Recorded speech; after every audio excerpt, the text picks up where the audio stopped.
Обвинетите пратеници не откриваат дали ќе гласаат за или против прашањето за одземање на мандатот на екс-премиерот, сега пратеник Никола Груевски.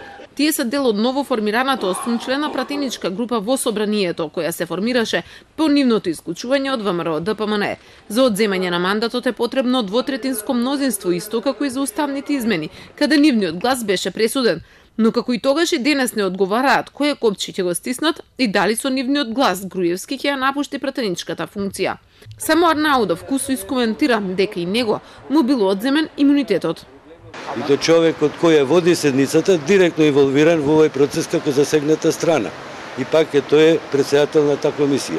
Значи малце Сметате на Павле Богоевски? Да. Да, точно. Тој беше како сведок засегнат, а преседаваше со таа комисија. Нема логика. Собранието е тоа кое треба да одлучи дали Груевски со 2-годишната казна затвор е недостоен за вршење на пратеничката функција, што е предуслов за одземање на мандат на пратеник. Вчера председателот на комисијата за имунитетни прашања Павле Богоевски го прими известувањето дека Груевски е правосудно осуден. Седница се уште не закажа. За обвинувањето од Арнаудов кусо одговара дека не може да се прави паралела на двете ситуации, затоа што пратеникот Груевски е осуден за сосема друго дело, а не за 27 април.